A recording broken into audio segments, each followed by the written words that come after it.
নমস্কার। আশা করছি আপনারা সবাই খুব ভালো আছেন। চামেলি মণ্ডল চ্যানেলে আপনাদের সবাইকে স্বাগত জানাই।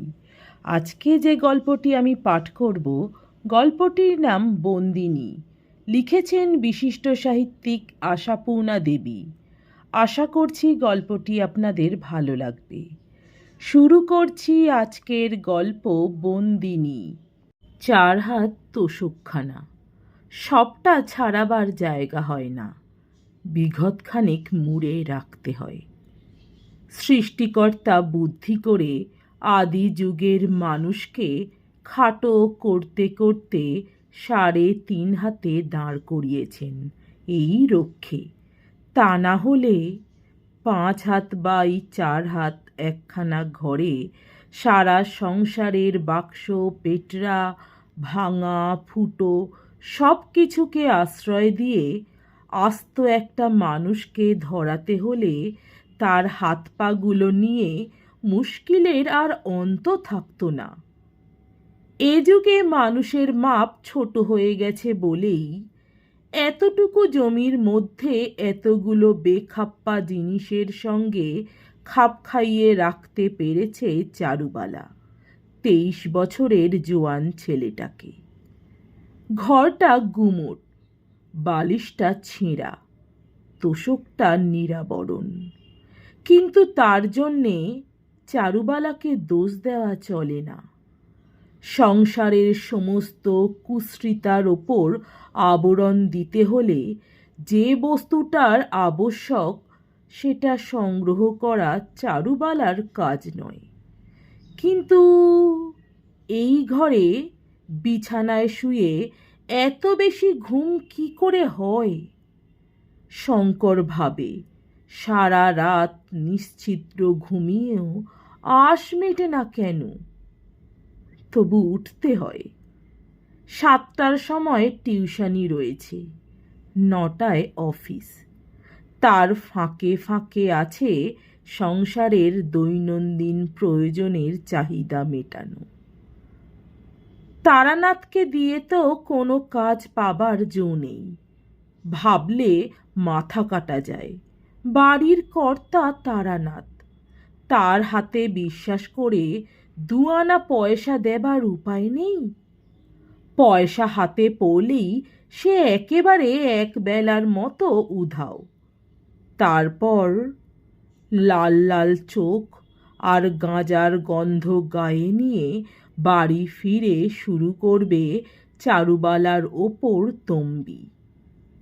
অক্ষম নয়, অসমর্থ নয়, নিষ্কর্মা, অসহ্য। বাপকে একেবারে অসহ্য লাগে শঙ্করের। গজ কয়েক জমির ওপরে 1 হাড়া ইঁটে গাঁথা ছোট্ট এই বাসাটুকুতে তারানাথ যেন বিশ্রী, বেমানান, যেন সংসারে একটা বাড়তি উপসর্গ। মনের অগোচর পাপ নেই।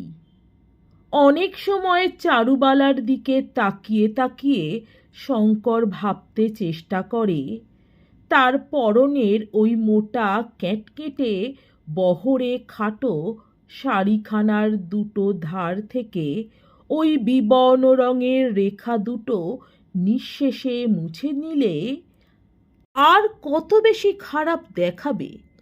খেটে খেটে কর্কশ হয়ে যাওয়া হাত দুখানা আর কত শ্রীহীন দেখাতে পারে। পাতলা সোনার পাতে মোড়া পেতলের ওই চুড়ি দুটো ফেলে দিলে। কিন্তু সেদিক দিয়ে কল্পনা অগ্রসর হতে চায় না। গাঁজা খাওয়া পাকশিটে চেহারা হলে কি হবে, স্বাস্থ্যটা তারানাথের অটুট।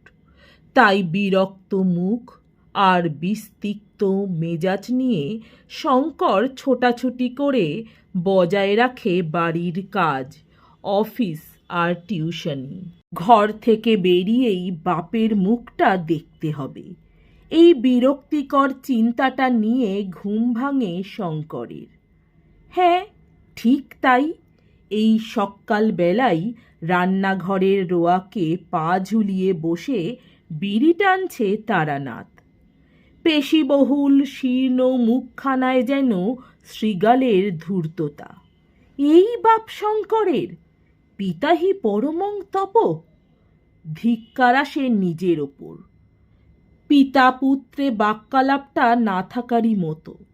হয়তো তারানাথ প্রশ্ন করে, শঙ্কর ইচ্ছে হলে উত্তর দেয়, না হলে দেয় না। সাংঘাতিক বেলা হয়ে গেছে। জামাটা কাঁধে ফেলে তাড়াতাড়ি মুখ ধুয়ে নিচ্ছিল শঙ্কর। চারুবালা রান্নাঘর থেকে সাড়া দেয়, শঙ্কু পালাসনি, চা ঢালছি। চা থাক, সময় নেই বলে শঙ্কর জামাটার মধ্যে মাথা গলিয়ে নিচ্ছিল কোনো মতে। তারানাথ ওপর পড়া হয়ে এক মুখ ধোঁয়ার সঙ্গে এই মন্তব্যটি উদ্গীরণ করেন, নবাব পুত্তুরের ঘুমটি চাই 18 আনা, যত তারা নাওয়া খাওয়ার বেলা। এ ধরনের মন্তব্য অবশ্য শঙ্করের গা সওয়া, গ্রাহ্যও করে না। শুধু বাপের দিকে একটা তাচ্ছিল্য দৃষ্টি হেনে নিজের কাজে এগোয়। কিন্তু ততক্ষণে চারুবালা চা এনে হাজির করেছে। কালচে রঙের ফুটন্ত চা শুদ্ধ পেয়ালাটা আঁচলে চেপে ধরে এনে ছেলের সামনে বসিয়ে দিয়ে বলে, এত দেরি হয়ে গেছে তো পয়সাটা নিয়ে যা, ফিরবার সময় বাজার করে আনিস একেবারে। বাজার?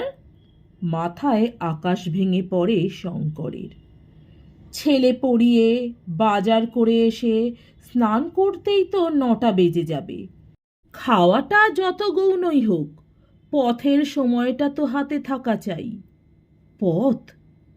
পথ মানে তো শুধু বাড়ি থেকে অফিস বাড়ির মধ্যবর্তী মাইল 4-5 দূরত্বটুকুই নয়। পথ মানে অনেক কিছু।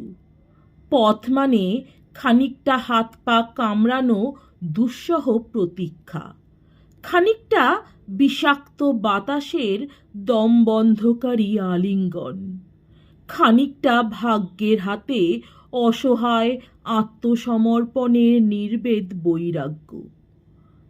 পথ মানে প্রতিদিন খানিকটা করে জীবনী শক্তির অপচয়।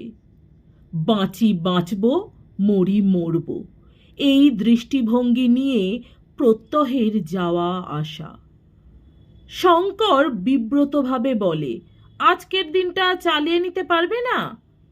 চারুবালা মিনতি করে বলে, কি করে হবে বাবা, আলু যে মোটে নেই। অর্থাৎ নিশ্চিত চাই। বাজার, রেশন, জন্ম মৃত্যুর মতোই অলঙ্ঘ সাংসারিক আইন।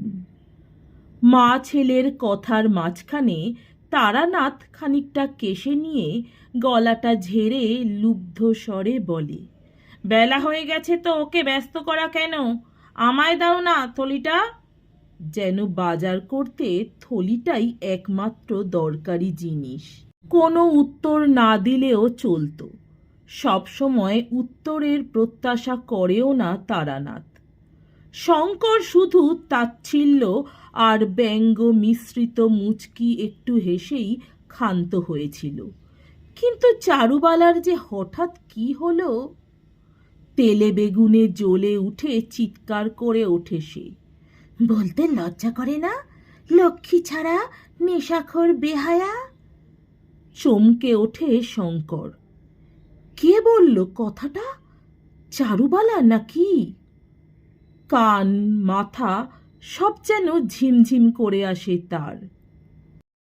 শান্ত প্রকৃতির চারুবালা ইদানিং স্বভাব ছাড়া মুখরা হয়ে উঠেছে সত্যি।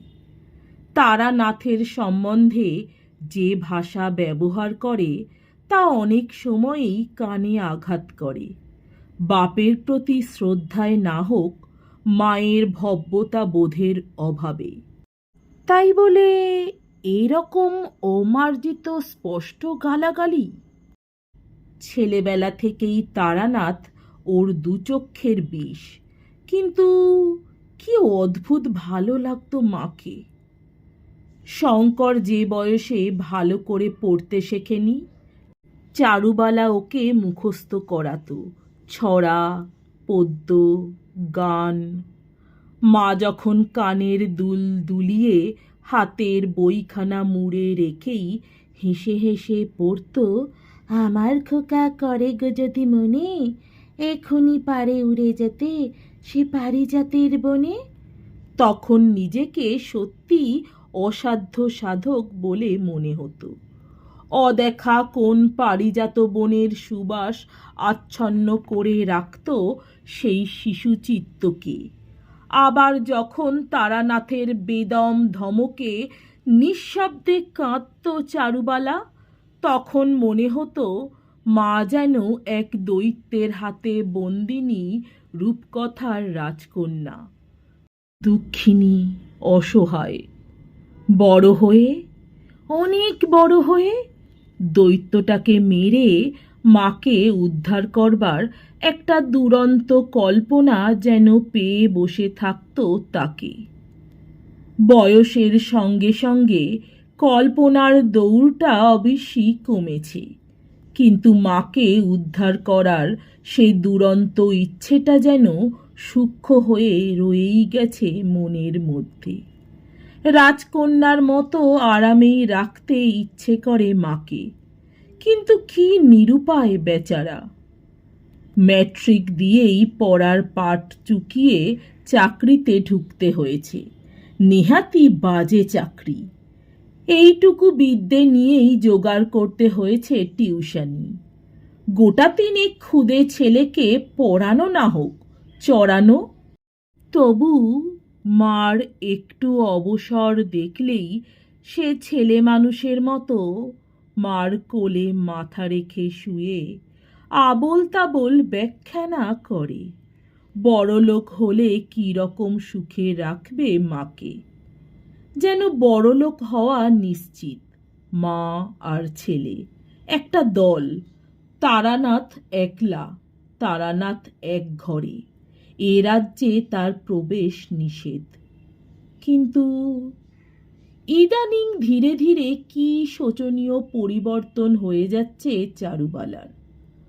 আজীবন একটানা খেটে খেটে স্বাস্থ্যটা গেছে ভেঙে, চেহারায় বার্ধক্যের ছাপ। জামা সেমিজের বালাই ঘুচিয়ে সারাদিন খালি গায়ে ঘুরে বেড়ায়, অবিরত খাটে আর অনবরত ঝগড়া করে তারানাথের সঙ্গে। তারানাথের নির্লজ্জতায় সে যেন মুহূর্তে মুহূর্তে অবাক হতে থাকে। অবাক হয়ে বলে, একটা কচি ছেলে মুখে রক্ত তুলে ভাতের জোগাড় করছে, কোন মুখে সেই ভাত মুখে তোলে তারানাথ?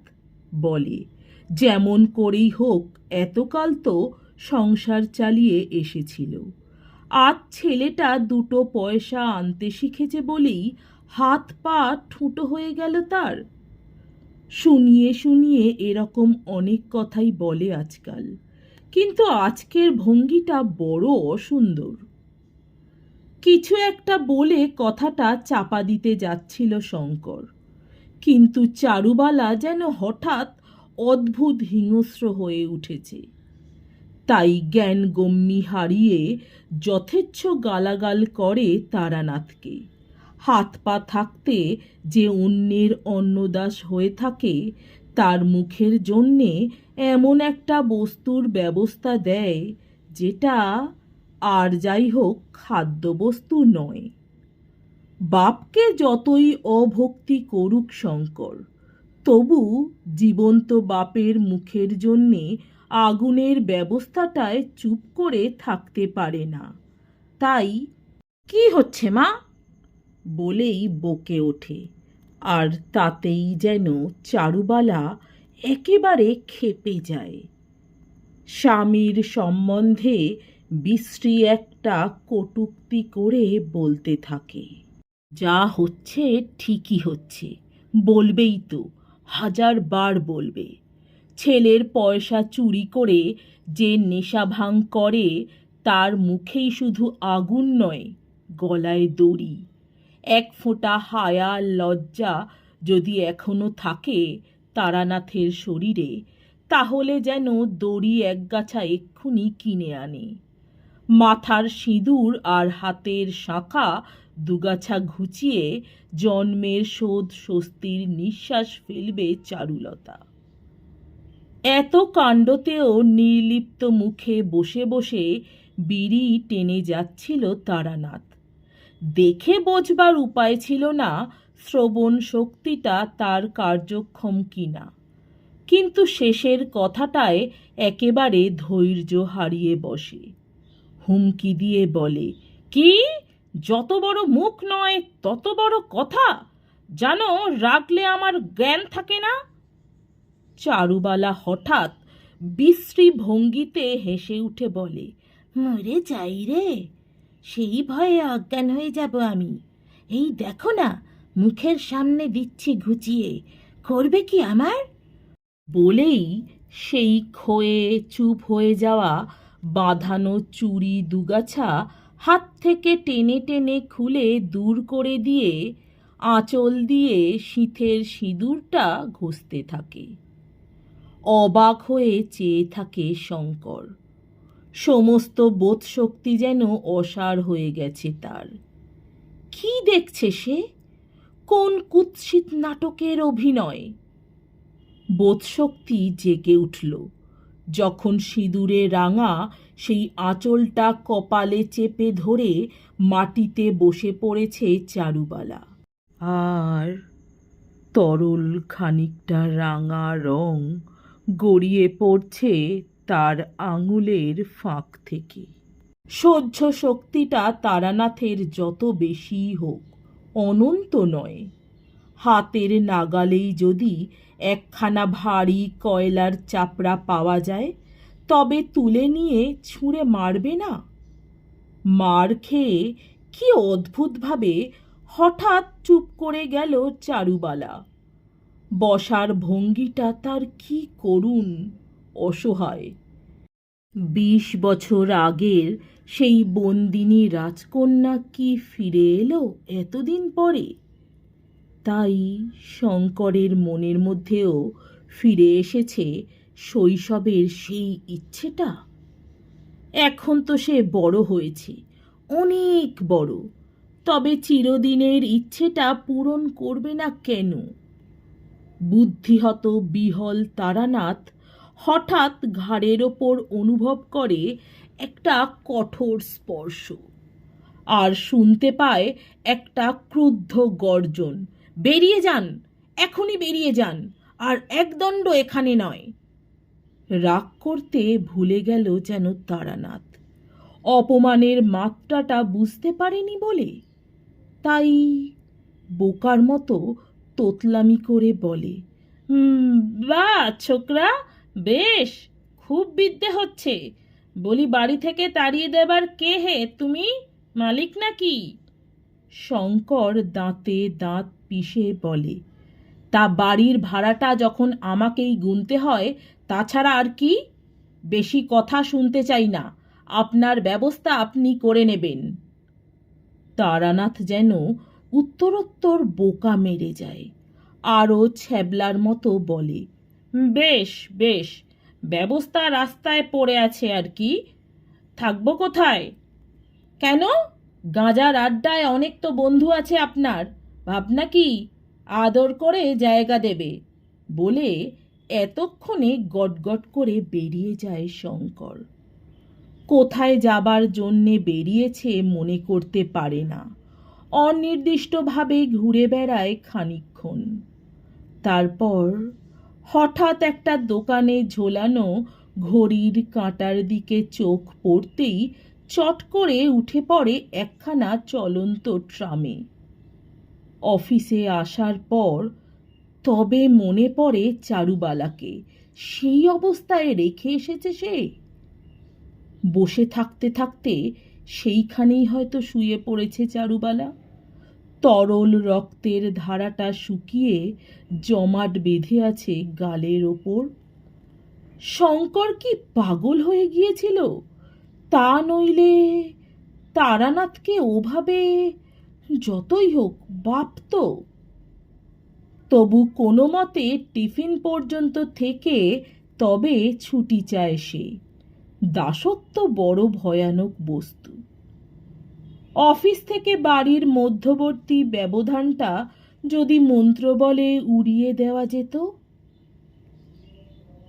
কিন্তু এ কি, বাড়িতে এসব কি হচ্ছে? রোয়াকের ওপর কতকগুলো বাক্স বিছানা জড়ো করা কেন? ঘর গোছাবার আর দিন পেলে না চারুবালা? অস্নাত অভুক্ত ছেলের ওপর মমতায় তার ঘরটাকে নিয়েই পড়েছে বুঝি। নিজেও হয়তো সে অভুক্তই আছে। আনন্দে করুণায় চোখে জল আসে শঙ্করের। মাকে খুঁজতে গিয়ে থমকে দাঁড়িয়ে পড়ে। রান্নাঘরের মধ্যে ওসব কি হচ্ছে?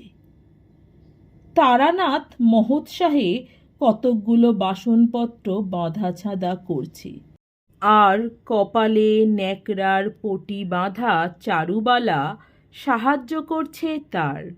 মা! ছেলের ডাকে কপালে হাত চেপে বেরিয়ে আসে চারুবালা। সহজ শান্ত গলায় বলে, তুমি এসে পড়েছ? ভালোই হয়েছে। ভাবছিলাম চাবিটা কার কাছে রেখে যাব। বিকেল 4টে গাড়ি কিনা? কোথাকার গাড়ি? এইটুকুই শুধু বলতে পারে শঙ্কর। চারুবালা তেমনি সহজ আর পরিষ্কার গলাতেই উত্তর দেয়, কোথাকার আর? দেশের। কিছু না থাক, ভিটের ইট কখানা তো আছে। অসহায় দৃষ্টি মেলে শঙ্কর বলে, তুমি কেন যাবে? চারুবালার কথাগুলো যেন বরফ কেটে তৈরি। যেতে তো হবেই বাবা। গলা ধাক্কা খেয়ে যাওয়ার আগে মানে মানে যাওয়াই ভালো। গুরু লঘু জ্ঞান যেখানে নেই সেখানে কোন সাহসে থাকবো বলো? মায়ের মুখের দিকে অবাক হয়ে কি দেখছে শঙ্কর? পটি বাঁধা মুখখানা চিনতে পারছে না, নাকি বুঝতে চেষ্টা করছে বন্দিনী রাজকন্যাকে কোন ফাঁকে এমন নিশ্চিহ্ন করে গ্রাস করে ফেলেছে ভয়ঙ্কর দৈত্যটা? নমস্কার, আমার গল্পপাঠ ভালো লাগলে দয়া করে আমার চ্যানেলটি সাবস্ক্রাইব করে দেবেন। লাইক, কমেন্ট, শেয়ার করতে ভুলবেন না।